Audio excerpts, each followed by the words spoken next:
C'est la reprise des grandes manœuvres à l'UMP. Cap sur les législatives. Réunion au sommet mercredi. Sujet du jour, l'avenir des 6 députés UDF restés fidèles à Bayrou. Monsieur Marlex, monsieur Gaudin. Gaudin, c'est la doublure de Sarkozy à l'UMP et Alain Marlex, le chef des investitures. Avant d'arriver aux 6 candidats qui n'ont pas voté pour monsieur Sarkozy, il y en a 22 autres ou 24 autres. Et c'est cela qui, à nos yeux, sont plus importants. Pour le reste, on vous le dira après. Est-ce que Bayrou aura un groupe parlementaire? Monsieur Marlex. Paraît difficile. Ah ouais. L'idée, c'est de flinguer Bayrou, éradiquer tous les centristes insoumis.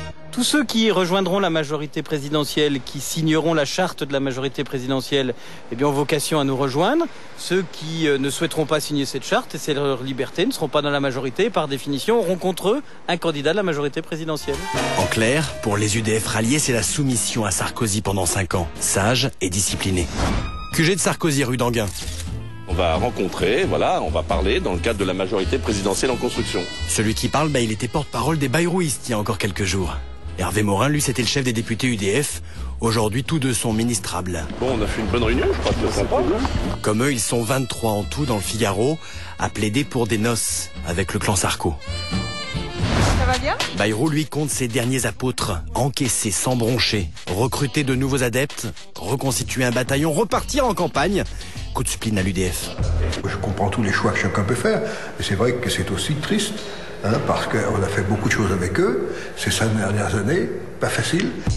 Et dans la presse, Maurice Leroy, un autre ex-disciple de Bayrou, le renie encore. J'ai beaucoup d'amitié pour Maurice, mais il y a 3 semaines ou un mois, il disait je pourrais être dans un gouvernement avec Michel Sapin. C'est pas moi qui l'ai dit, c'est lui. Michel Sapin, il était annoncé comme ministrable en cas de victoire de Ségolène. Il y a beaucoup de gens d'ailleurs à l'époque, quand il l'a dit, qui avaient été très choqués. 10 mai à la Mutualité, un fief de gauche. L'hémorragie continue. Je m'exprime devant vous, après tant d'années que nous avons vécues ensemble, pour vous dire au revoir.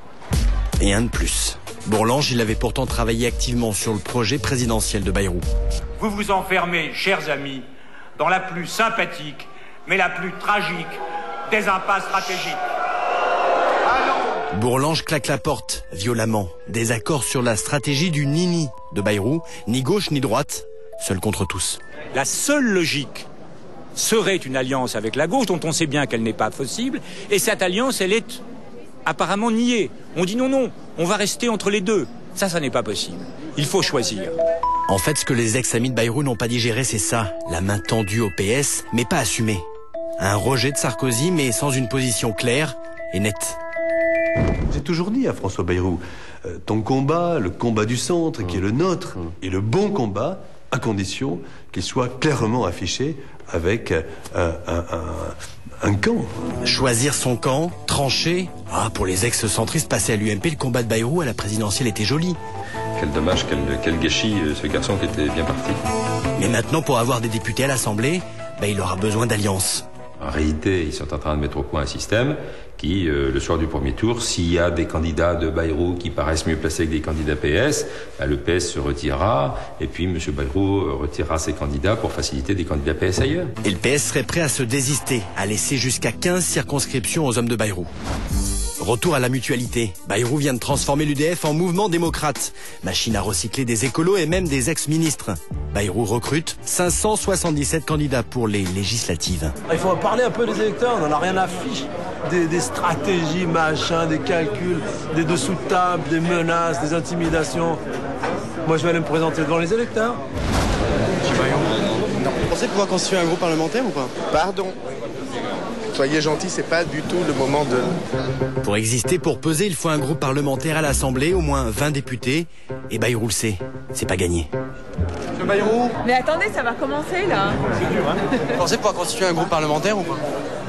Vous savez que ce sont les Français qui décident de cela. Vous avez vu que l'UMP veut même présenter un candidat devant François Bayrou? Pas de commentaires. Tout ça, c'est vraiment de la politique, on va dire, petite. La politique, j'espère que c'est plus joli et plus beau que ça. Un mouvement, on est un ensemble et on porte quelque chose pour les Français. Moi, c'est la seule chose qui fait sens.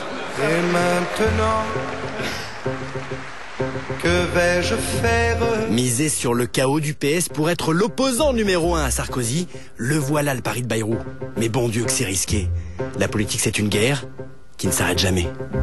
J'ai résisté hier, je résisterai aujourd'hui, je résisterai demain, parce que c'est de résistance que la France a besoin.